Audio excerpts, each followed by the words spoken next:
How big of a factor is the weather going to be? Not something I ever thought we'd say about Southern California, but here we are. Jimmy Stein of Locked On Alabama is here to talk about the Rose Bowl. And if it's a downpour, and look, I was in Southern California over the holidays, Jimmy. We're not talking about a light sprinkle that Southern Californians are just being soft about and over exaggerating and such. This has been some real serious rain. And for a team that has not run the football all season long, boy, on paper, just my instant reaction is if it's coming down hard, that favors Indiana in a big way. What do you think? I think that's an extremely fair take. I don't think there's any Alabama analyst in the world that will tell you that Alabama's run the ball well. Running the ball has been really a disaster for Alabama in 2025, particularly if you look at Alabama's history. DeBoer and Ryan Grubb don't particularly run the ball first. It's never been a huge part of their offensive philosophy, a run-first philosophy. But Alabama's run the ball so poorly in 2025. It's been a huge story to me, Spencer. It's sort of the priority of the offseason. Alabama's not going to fix this before Thursday, and they're certainly not going to fix it in the rain. However, I think you could also make the point that rain can be an equalizer. And by that, I mean who slips, who falls, who drops the football. Those are things that the rain can change. And who knows? I think when it rains hard and it's a bit of a slop fest, anything can happen. But does Indiana run the ball better than Alabama? There's no question. That's true. Yeah, and I like that point you raised about it being the equalizer. And strange though it is, as I've mentioned several times, Indiana is favored by almost a touchdown. And I think that is correct because Indiana's a more complete football team. They have played better all season long. They haven't lost a single game yet. We'll see if Alabama can change that. I think they're capable. The interesting thing to me about this matchup, Jimmy, is that the similarity between these two teams, especially if it is raining really hard, gets even more interesting. And the biggest similarity and strength for both of these programs is situational football. You think about the way that Alabama's gotten to this point. 4th and 2 against Auburn. 3rd and 4th down. They weren't great on 3rd down against Oklahoma, but a 4th down conversion resulted in a touchdown against Oklahoma. You think about Indiana. They only scored 13 points in the Big Ten championship game. Why'd they beat Ohio State? They got a couple of stops, including a 4th down when Ohio State was in the red zone. And on 3rd down and a situation where Ohio State had to have it, Fernando Mendoza makes the play. Both of these staffs over the last couple of years, and both of these quarterbacks have been exquisitely good in situational football when their best is required. Is that how you see this matchup as well? I do. If it's tight in the fourth quarter, both teams are going to be comfortable. Alabama has won a lot of tight games in the fourth quarter against good teams. Indiana clearly has. There's a 0 on the right side of the win-loss column. They're comfortable in close games. Keep in mind that as good as Indiana has been, there have been tight games. They beat Penn State by 3. They beat Iowa by 5. They beat Ohio State by 3. They beat Oregon by 10. Alabama has more in common with those teams than they do with the Purdue's and Northwesterns and that non-conference schedule that they played. I think every indication in the world is this is going to be a tight game in the fourth quarter. Both teams, both coaching staffs are comfortable in that situation, but there's only going to be one winner. Give me an X factor for Alabama in this game. It could be a position group, a player, a stat that people are not really thinking about that you look at and go, boy, if this guy steps up, if that group plays well, if they flip this stat on its head, where do you go? Jam Miller, I know this sounds crazy because Alabama's not run the ball well, and I'm not about to tell you guys that Alabama is going to run the ball well. But in games that Jam Miller has been healthy, Alabama's averaged 125 yards a game on the ground. That doesn't sound like a lot, and it's not a lot. But if Alabama rushes for 120 or 125 yards and Ty Simpson has his average game, which is 250 yards in the air, thus that's 375 yards of offense for Alabama, they're not turning over the ball. They can easily win the game. I think getting to 120 in the ground game It's a lot to ask against what's clearly a very good Indiana defense against the run. But when Jam Miller has been healthy, and in conjunction with Daniel Hill and Kevin Riley, that's another back that was a prominent player in Alabama's running back rotation early. He's been lost lately. He's back. If Alabama cobbles together 120 yards, this is going to be more of a balanced offense and something that's more difficult for Indiana to stop. I look at that number as sort of a cutoff number. If Alabama rushes for 120 with those backs, I like their chances. I think 120 would be great for Alabama against this Indiana defense, because against the Hoosiers, who probably have the Broyles Award winner at DC and Bryant Haynes, you can't go into every single third and longer than two with Indiana knowing you have to throw. Like there has to be 3rd and 3, 3rd and 4.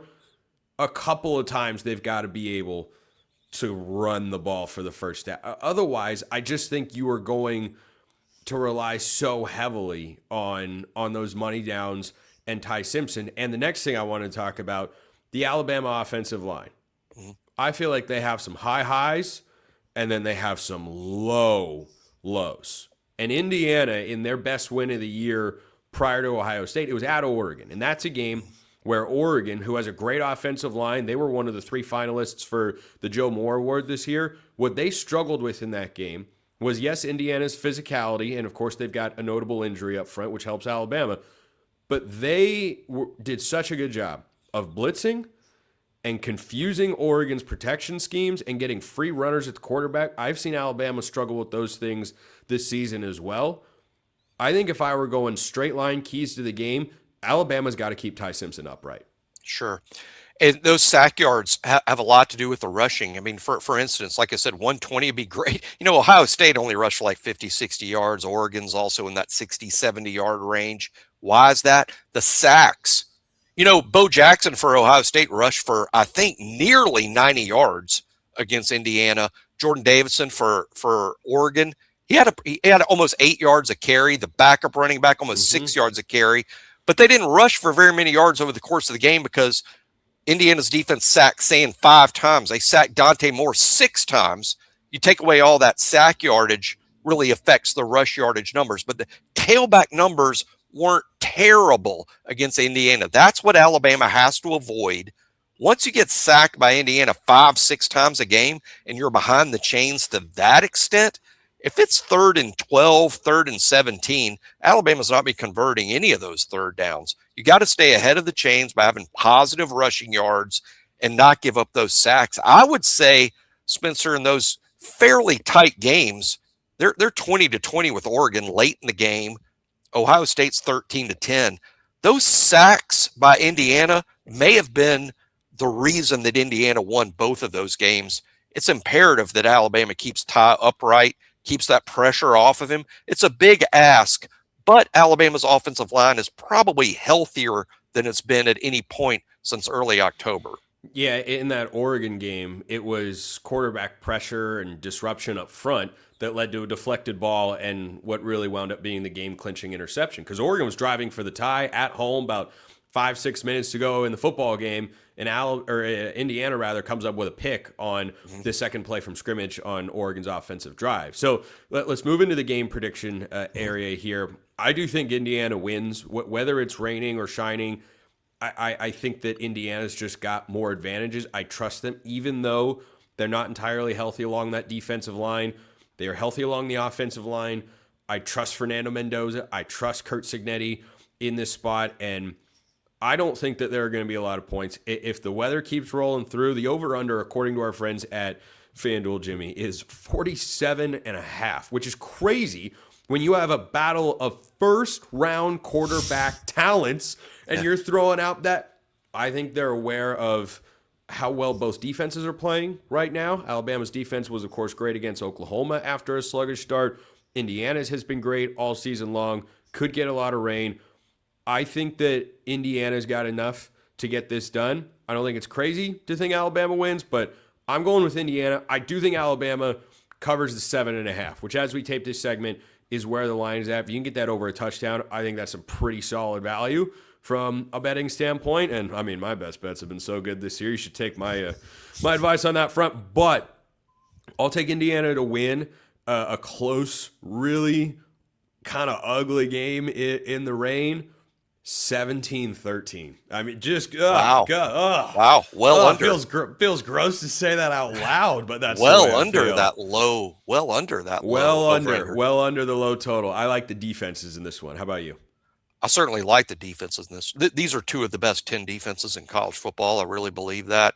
And both teams will have a difficult time running the ball against the other. Both teams will have a difficult time driving the length of the field and scoring against the other. That's for both. I think this is going to be tight in the fourth quarter. I can see much like Indiana, Oregon, 20-20 late in the game, and a touchdown decides it late. I'm going to pick Alabama to win 27-21. So remember this.